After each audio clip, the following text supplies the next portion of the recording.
All right, we are here with our man George from Rev Cycling on the beautiful and exotic Palomar Mountain. It's just looking super moody today. What you can't see on camera is these moody, misty clouds. Usually you don't climb when you can't see the top, but we're gonna make a go of it. Yeah, we're loving it. We've just ridden here in a very circuitous route from Palm Springs. We started. This is our 5th day. We started 5 days ago. Oh, nice. Yeah. We're riding with the Pablove Foundation. This is our annual Pablove Across America ride. Yeah, you can see the name of the ride right here. Yeah. Let me see your sleeve, sir. There it is. Beautiful. This is our 14th ride in 15 years. Love it. We know why we missed 1 year. Yeah. Because of that little thing that was happening. That little thing. And Brian can tell you a little bit more about it. Yeah. Pablove actually, Jeff's son Pablo passed away after fighting cancer heroically for several years, and after that happened, Jeff, as any father would do, was distraught and started to work things out. He rode his bike from the coast of Florida to LA and had multiple people join along the ride, and initially it was a one-time ride, and it's turned into this now 14-year event. And I remember the first time I came on it in 2013, I was like, shit, I get to ride my bike from San Francisco to LA. That's gonna be fun. Like this is awesome. And didn't even equate or factor in the communal aspect, charity portion of it. Just the support, both economic and just the village support, the friendship and the camaraderie. And here I am. You know, I haven't missed a year except for a couple that I was forced to miss. Yeah. And where are you from then? I'm originally from Appalachia in East Tennessee, but I live in New Orleans. Okay, so you come out, or do they always start on the West Coast, the East Coast? What's the normal format? Mixed up, right? They've gone Seattle to LA, they've gone Boston to New Orleans. Yeah. And it's, I think, by default, of Jeff's nuclear network and where this started, the core group is based on the West Coast. Okay.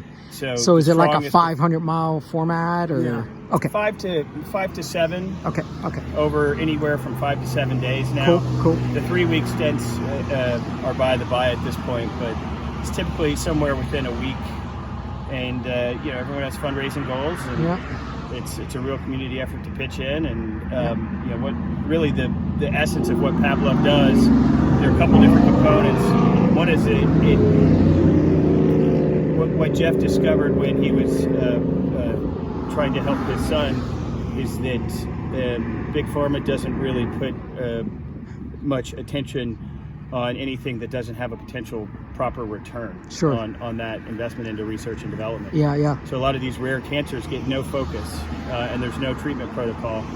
And so one of the things was to fund research grants for pioneering medical scientists that wanted to research different types of treatment. Like one example that's now commonly used beyond just cancer is T-cell therapy.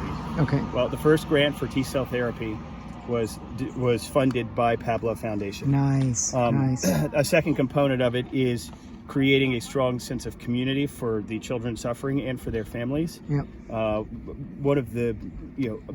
One set of victims of cancer in a child that's often overlooked is their siblings. They get neglected by default because the parents are focusing on 100% on the child. And so Pablove has different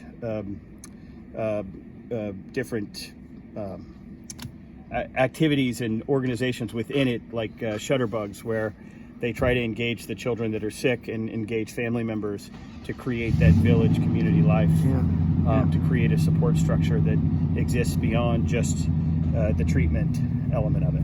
Can we spend a minute or two or more on your son? Tell me about your son. Tell me what some of his likes were. What was his favorite food? I mean, at his age, he basically had cancer from the time he was 4.9 years old until 6 days after his 6th birthday when he passed away. Oh dear, yeah. He was still in that phase where he did a lot of what his big brother did, right? And a lot of what his parents liked.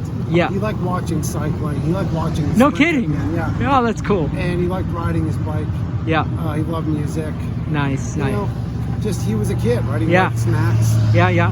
He would be 20 years old now.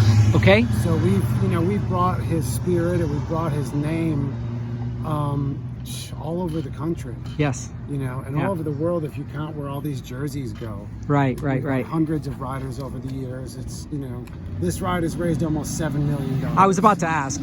Yeah. Over the years. Nice. We'll raise over 400,000 this year. Nice. And next year will be our 15th anniversary. So we feel like we're gonna have a big group next year. So Yeah. we're only. You should two. join. Yeah, you should. Yeah. And the funny thing is that I've known Tom Caddis for probably 20 years, and I just I started noticing when he got Yeah. associated with this, and yeah, it pops up on my feed all the Yeah, time. that's Yeah. cool. Yeah, it does. Well, dude, we have a long way to go. Yeah. As do you. As do I. Yeah. No. Yeah. We need to get back. We need to get back to Carlsbad. Okay. Cheers. Thanks, buddy.